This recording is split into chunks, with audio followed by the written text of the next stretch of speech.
Kali ini saya kembali buka suara terkait dengan efisiensi anggaran yang dilakukan oleh pemerintahan pusat ya. Saya sepakat Pak Prabowo memangkas anggaran atau efisiensi anggaran perjalanan dinas atau ke magang, rombongan. Terus itu memang saya setuju, syukuran-syukuran saya setuju Pak Presiden Prabowo Subianto. Yang berikut, tidak hanya itu, kalau bisa setiap kementerian-kementerian yang mengadakan sekolah, beasiswa itu juga dipangkas. Kenapa? Kan sudah ada pendidikan, Kementerian Pendidikan. Harusnya kalau mereka mau kuliah, sudah lanjut S2 tes aja di LPDP. Lanjut S1 cari aja anggaran di Kementerian Pendidikan. Jangan lagi setiap kementerian itu mengadakan beasiswa-beasiswa. Artinya itu pemborosan anggaran dan tidak efisiensi anggaran. Sehingga Pak Prabowo harus juga potong anggaran yang dimana di kementerian lain selain pendidikan mengadakan beasiswa. Khusus daerah tertinggal terluar, ada itu NTT Papua Maluku ini daerah miskin ya, 1, 2, 3. Nah, tidak hanya itu, NTB, pelosok Kalimantan, pelosok Sumatera. Pak, daerah kami yang saya sebutkan daerah tertinggal ini atau termiskin ini, daerah yang membutuhkan anggaran yang besar. Ya. Maka itu pemangkasan anggaran atau efisiensi anggaran bukan ditarik di pusat untuk dipakai untuk menggaji hakim yang katanya Pak Presiden akan menaikkan gaji hakim. Saya tidak setuju Pak kalau dipakai biaya itu. Tetapi efisiensi anggaran itu dikembalikan kepada pemerintahan daerah, lalu pemerintahan daerah alihkan kepada pembangunan kesehatan, pembangunan pendidikan, dan pembangunan infrastruktur. Apalagi Pak Prabowo merencanakan bahwa efisiensi anggaran itu akan dipakai untuk pembangunan sekolah rakyat sebanyak 200 lebih ya, 200 ribu atau 200 lebih ya. Saya dengar seperti itu.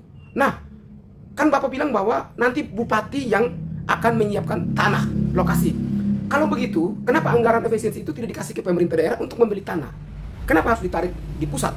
Apalagi untuk membiayai hakim. Hakim itu diciptakan untuk hidup sederhana. Kalau mau kaya raya, berhenti dan jadi pengusaha saja. Tidak usah jadi hakim. Jangan fokus untuk membuat hakim gaji sudah besar, punya fasilitas lengkap, dikasih mewah. Itu kesalahan fatal Pak Prabowo. Oleh karena itu, apalagi saya sebagai orang NTT dan Alor, saya dapat berita bahwa pemerintah pusat pangkas anggaran, Pemda Alor kehilangan 60 miliar. Kami ini sudah daerah miskin Pak. Daerah tertinggal Pak. Kalau anggaran itu ditarik 60 miliar ke negara, ke pemerintahan pusat, lalu pemerintahan pusat yang mengelola, saya kira ini juga tidak tepat. Kita justru membutuhkan anggaran yang besar. NTT, Papua, Maluku, NTB, dan pelosok Kalimantan, pelosok Sumatera.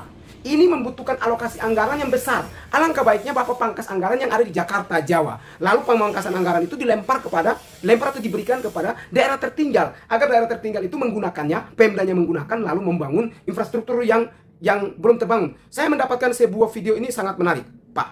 Semoga Bapak lihat, ini daerah Alor. Jembatan saat ini putus. Jembatan putus.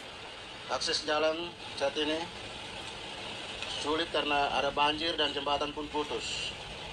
Jalan rusak parah. Buraga, jembatan jalan di Alor ini tergolong rusak parah. Tempo hari kami ke Leotobi. Leotobi juga mengalami hal yang sama. Jalan rusak parah. Artinya NTT, Papua, Maluku, NTB, dan pelosok Kalimantan, pelosok Sumatera. Ini masih dalam tahap prihatin. Nah, jalan-jalan rusak begini kenapa Bapak tidak alokasikan anggaran ke situ, malah ditarik lalu diberikan kepada kenaikan gaji hakim atau memberikan fasilitas yang agak mewah kepada hakim. Ini yang keliru Pak. Alangkah baiknya Bapak berikan kepada daerah itu, daerah tertinggal itu, lalu dipakai untuk pembangunan infrastruktur yang rusak semacam ini. Saya lebih sepakat Pak Presiden. Salam hangat dari Alor. Semoga Bapak lebih bijaksana dalam melihat anggaran itu untuk diberikan kepada daerah-daerah tertinggal, pembangunan infrastruktur kesehatan dan lain sebagainya, pendidikan. Salam hangat, Fritz Alor Boy.